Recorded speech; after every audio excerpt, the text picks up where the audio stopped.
everyone, and welcome back to Maya's Reviews, a book podcast and blog where I review all types of novels. I'm Maya, and thank you for joining me for another book review today.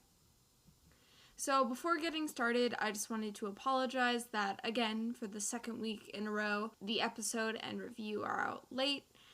Me being late last week and making the episode and the review late set me back for this week. But since I have this week and next week completely open, I have nothing else to do, obviously besides Christmas, I should be able to get back on the schedule for next Saturday, where I'll be reviewing another book, obviously.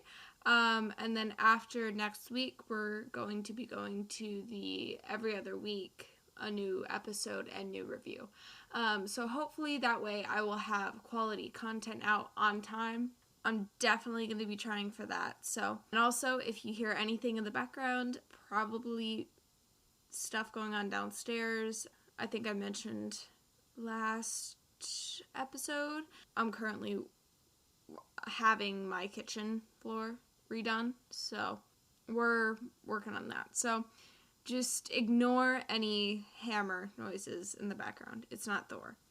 And besides that, I just wanted to mention, if you don't follow me on Twitter, which my Twitter is @MyTheBookworm, I retweeted a tweet about Brendan Santo.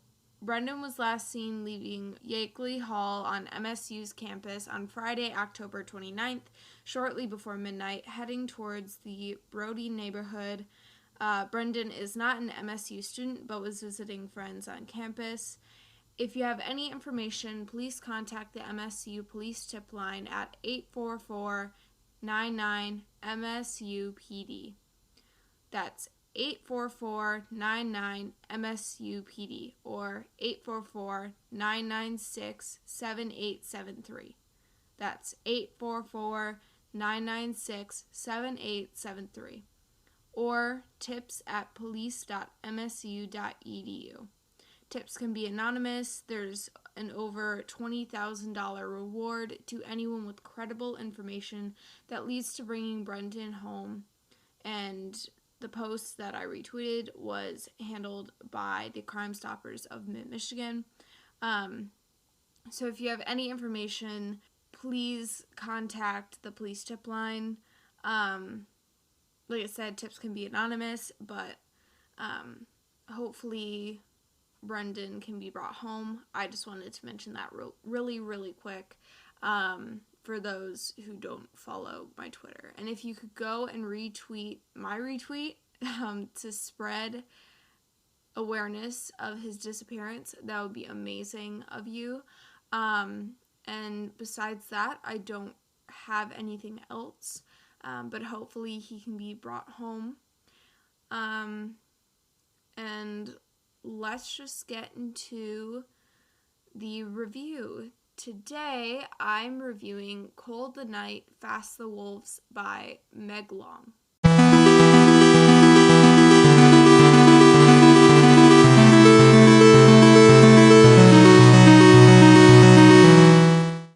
Thank you to Wednesday Books and NetGalley for providing me with an arc of this novel in exchange for an honest review. There are some book content warnings. Animal cruelty, death, murder, and violence are all present in this novel. Please educate yourself on the content warnings for this novel before reading, as I may have missed some in this review. Overall, I rated Cold the Night, Fast the Wolves 4 out of 5 stars. The plot and memorability were 4 out of 5, the setting and writing 5 out of 5, and the characters 3 out of 5 stars.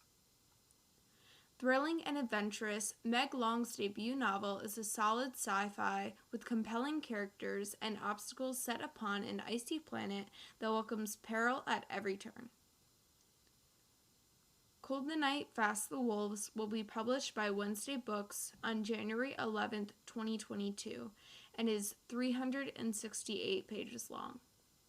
Some terms to describe this novel: it is a fiction, young adult, fantasy, sci-fi, dystopian, adventure, and survival novel. The book's description from Goodreads, as always. After angering a local gangster, 17-year-old Sina Korhosen, I deeply apologize if I pronounced that wrong, which I probably did, as we know from the last episode,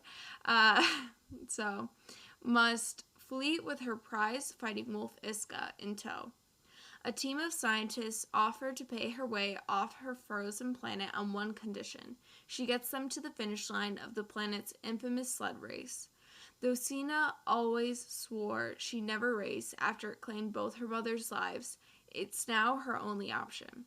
But the tundra is a treacherous place, and as the race unfolds and their lives are threatened at every turn, Sina starts to question her own abilities. She must discover whether she's strong enough to survive the wild, whether she and Iska together are strong enough to get them all out alive. A captivating debut about survival, found family, and the bond between a girl and a wolf that delivers a fresh twist on classic survival stories and frontier myths. Sina is a stubborn, strong, yet imperfect young woman living on a freezing Tundar, a planet ruled by a deadly sled race for money. When we first meet Sina, she's completely against racing due to the unfortunate deaths of her moms during a race. She makes a living by stealing from the rich and makes her escapes by the rooftops of the Ket, a gambling town on Tundar. Over the course of the novel, Sina faces challenge after challenge while attempting to leave the unforgiving cold of Tundar. I greatly admired the character development displayed in this novel. Sina deals with a lot of grief and trauma throughout the story, but is able to begin to live with them rather than ignore them. There are other great characters in this novel, but none felt as fleshed out as Sina, because Sina was just all around like the perfect character. She felt real, and I felt like I could stand next to her. But the other characters just didn't really feel that way. For a race that is life-changing, none of the other characters seem to change all that much. Sina goes through this complete switch in her mindset and her life, where the others, while their lives may change, they stay the same. And I just felt like that was unrealistic, and it didn't make them feel as real.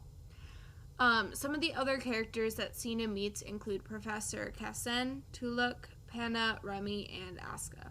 I probably pronounced all those wrong, but all 5 of them are racing in order to study the medal promised at the end of the race, if they make it there alive. I'm pretty sure the medal is called exocarbon or something like that. I couldn't find it. I was trying to look back through my notes on the book, but I could not find it, so apparently I took horrible notes.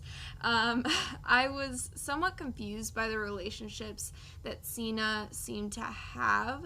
At first, it seemed as if a romantic relationship would develop between Sina and Tamir, which is this guy who works for the gangster that I mentioned earlier, and takes care of all the wolves for racing. But very quickly, their romantic, I say with air quotes, relationship dissipates. I would have been completely fine with Sina remaining partnerless through the novel, which she does. But the author seemed to want to have some love interest for her, and I just felt like this really pulled away from the story unnecessarily, as it didn't impact the plot or Sina in any way, and it didn't follow through.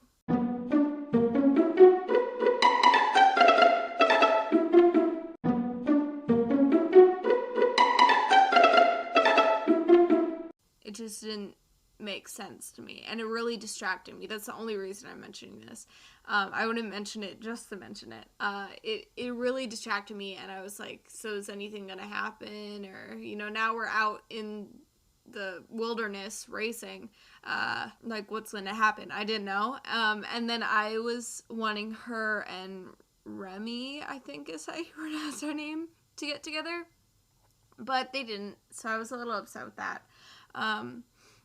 But I was just really, really confused for a little bit. And like I said, I'm not like, why doesn't she have a love interest? Women are supposed to have love interests. No, I completely love her as not having one. But I just, it was kind of like a promise at the beginning, like, oh, keep this in mind, and then nothing happened, and I was like, okay, well, maybe just cut that out. We don't need that in there. But I cannot end the character section without talking about Iska, the killer wolf that Sina steals or rescues from a powerful gangster in The Cat. Reading about this sweet wolf just made me want to curl up and snuggle next to Poppy, because Iska was just adorable. Like, for a killer wolf that was trained to just demolish, I loved her so much. I loved Iska. And their relationship is truly man's best friend. Iska is just always there for Sina, and they're both willing to risk their lives for each other. They love each other very quickly, and I just loved their little friendship. It was so cute, and I loved all the creatures, the animals in this book, and I think I mentioned earlier there is some animal cruelty in here because with the race, a lot of the, I think it's Vonin wolves, which are like genetically engineered wolves mixed with Vonin, which are kind of wolves. They're abused pretty much by their owners in order to win the race, or, you know, they're hurt on the race, and then their owners just don't care. It really depends, but yeah, just keep that in mind. If you really can't handle animals getting hurt, which I was like, oh, don't do that to me, then maybe this book isn't for you, because it happens a lot. So just keep that in mind.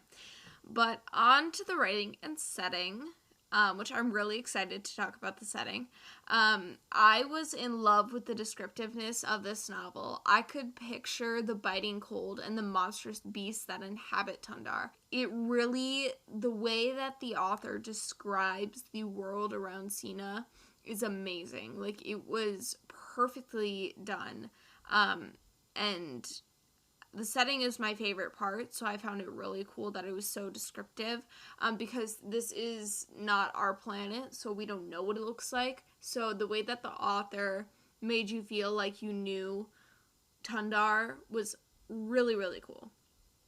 And like I said, the setting was my favorite part of Cold the Night, Fast the Wolves.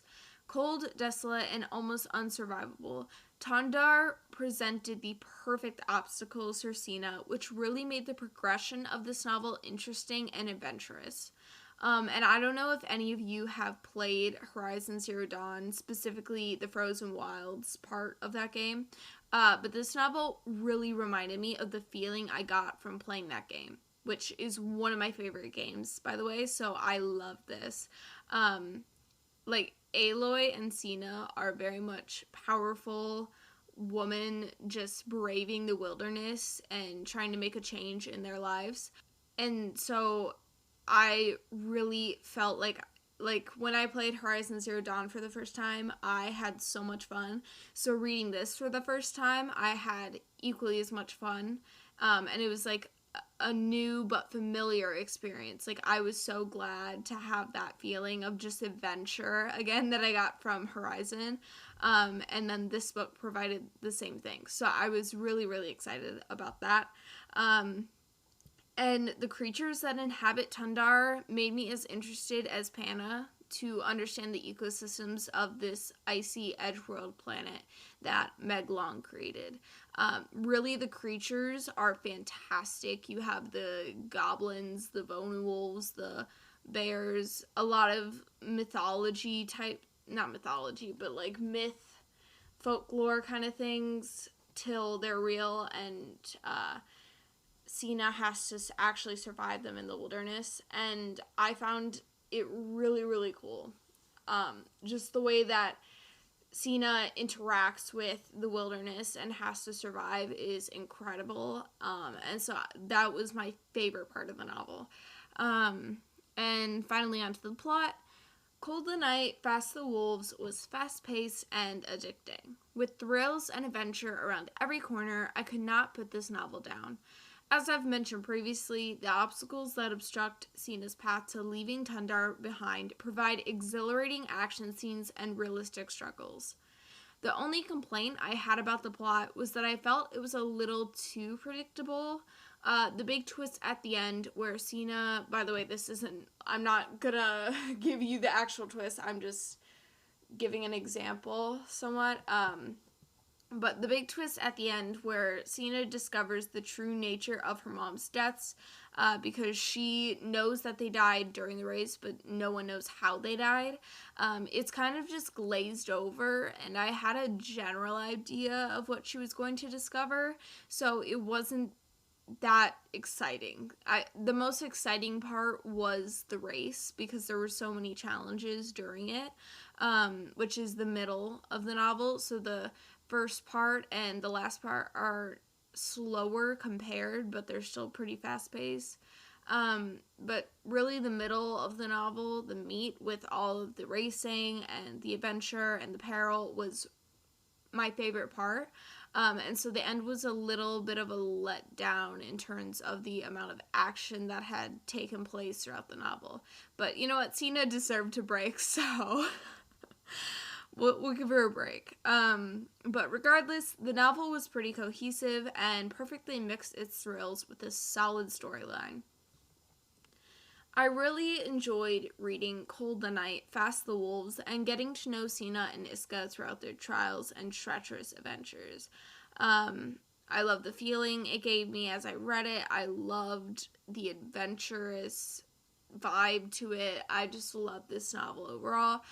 There were some issues I had with it, like I mentioned, but overall, it's a really, really solid sci-fi novel. And it's definitely more science fiction than fantasy, because you have all the space elements to it. But yeah, that's the end of my review of Cold the Night, Fast the Wolves by Meg Long. I hope you enjoyed it, and if you did, please check out my blog, Maya's Reviews, at mayagreviews.wordpress.com. You can also find me at Maya the Bookworm on Twitter, Goodreads, BookBub, and Book Sirens. I'm also on Tumblr at Maya Reviews. If you want me to review your book or want to come on the podcast to discuss a novel, maybe even just reach out to me, you can email me at mayagbookreviews@gmail.com. I do ask that if you are reaching out in regards to a review request, interview, collab, blog tour, or anything publicity related, that you check out my publicity request page on my blog first and then email me. Thank you so much for listening, and happy reading, and happy holidays, everyone. Merry Christmas if you celebrate. I hope you all have an amazing time with your family, and are able to hopefully there's snow. So just happy holidays, everyone, and thank you so much for listening. Thank you so much for being here. It means a lot.